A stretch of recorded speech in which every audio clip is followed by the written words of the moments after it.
Hubo una vez un príncipe nacido en un reino luminoso del oriente. No era un reino común. Sus muros resplandecían como si el sol viviera dentro de ellos.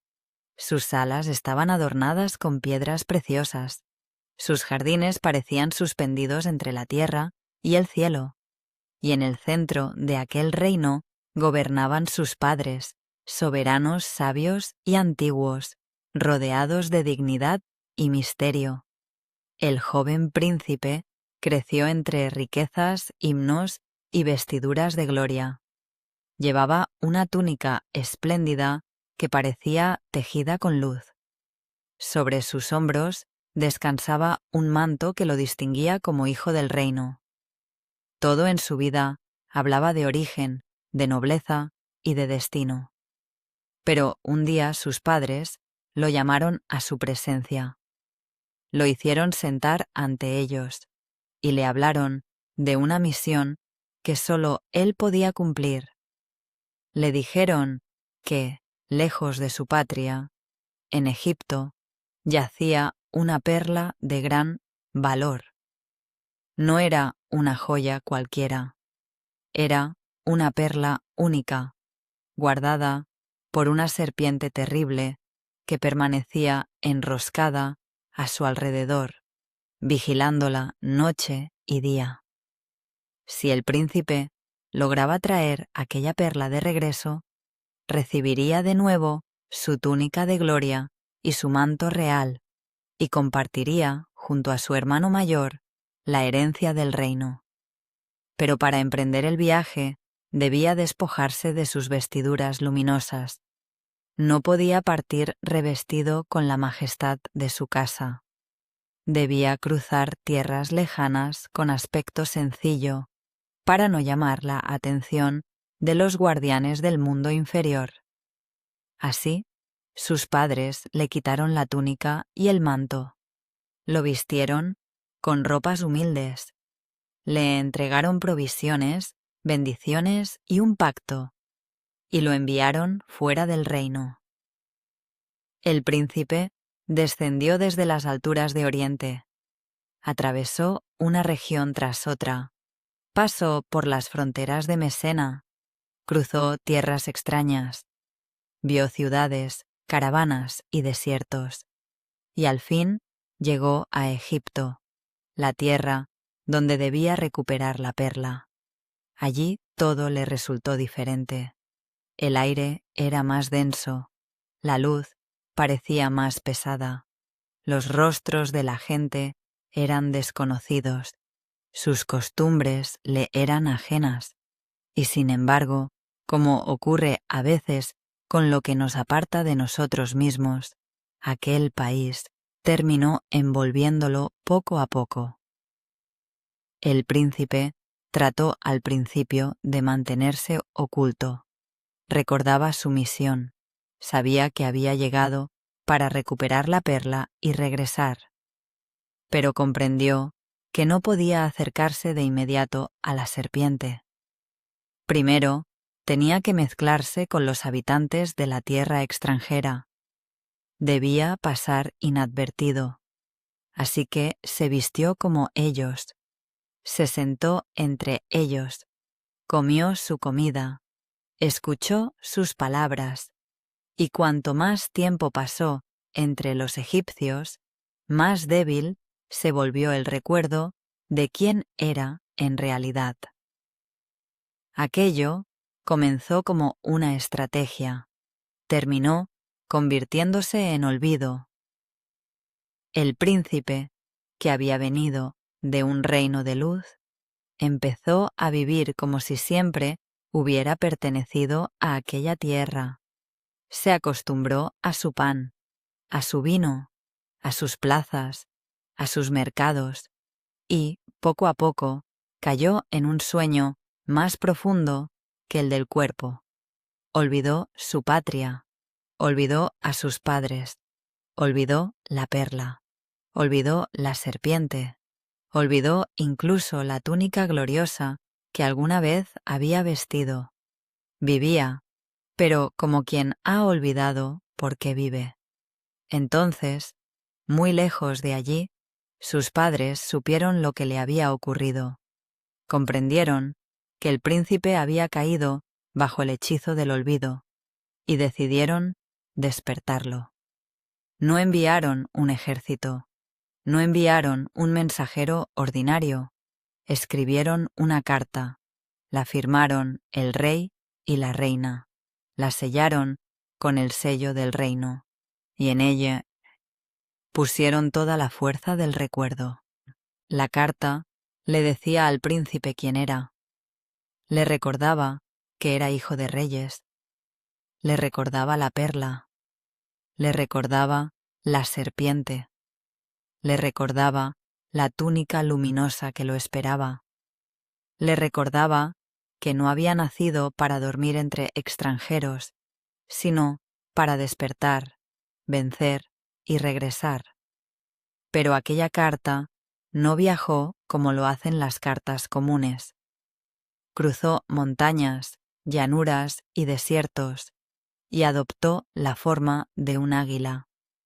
Voló sobre los caminos, descendió desde las alturas, y fue a posarse junto al príncipe dormido. Cuando el joven la oyó, algo tembló en su interior. Reconoció su voz antes incluso de leer sus palabras. Tomó la carta en sus manos, la abrió, y a medida que sus ojos avanzaban por las líneas, el olvido comenzó a quebrarse. Recordó el reino, recordó la misión, recordó a sus padres, recordó la gloria que había dejado atrás y, sobre todo, recordó quién era. El sueño se disipó. La tierra de Egipto dejó de parecerle un hogar. Comprendió que había permanecido allí más tiempo del debido, y se levantó con el corazón encendido por un deseo que no era solo el de recuperar una joya, sino el de volver a ser él mismo. Entonces marchó en busca de la serpiente. La encontró donde le habían dicho, enroscada alrededor de la perla, vigilante, fría y paciente. El príncipe no se acercó con ruido ni con violencia inútil. Conocía ahora la fuerza del recuerdo. Pronunció el nombre de su padre. Pronunció el nombre de su madre. Pronunció el nombre de su hermano. Y llamó a la serpiente por su propio nombre. Al escuchar aquellas palabras, la criatura quedó bajo su poder. Se adormeció, aflojó su guardia, y el príncipe tomó la perla de su custodia. En el instante en que la sostuvo en su mano, supo que la parte más difícil ya no era vencer a la serpiente, sino mantenerse despierto hasta regresar al hogar. Así que no se demoró.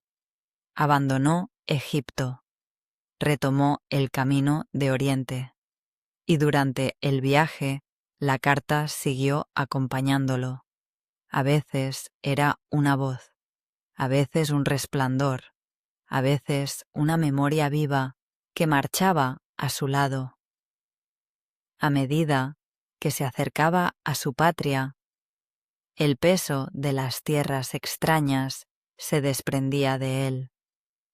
Cada paso parecía devolverle una parte perdida. Cada jornada borraba un poco del sueño en el que había caído. Y cuando llegó a las fronteras del reino de sus padres, ocurrió algo aún más maravilloso. Su túnica de gloria descendió para recibirlo. No apareció como una simple prenda. Parecía viva, parecía reconocerlo, como si hubiera aguardado durante todo aquel tiempo el regreso de aquel a quien pertenecía. El manto real también volvió a sus hombros, y el príncipe comprendió que aquellas vestiduras no solo cubrían su cuerpo, le revelaban su verdadera forma. Al contemplarse en ellas, supo que el viaje no había sido únicamente una prueba. Había sido un despertar.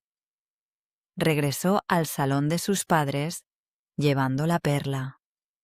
Los soberanos lo recibieron con alegría. El reino entero celebró su retorno. Y él volvió a ocupar su lugar, no como un niño protegido por la gloria de otros, sino como alguien que había perdido, olvidado, despertado y regresado. El himno de la perla es uno de los relatos más bellos del pensamiento gnóstico porque convierte la vida interior en una aventura. La historia parece sencilla: un príncipe, una misión, una serpiente y una joya. Pero cada elemento encierra un símbolo. El príncipe representa al alma. El reino de Oriente representa el origen divino.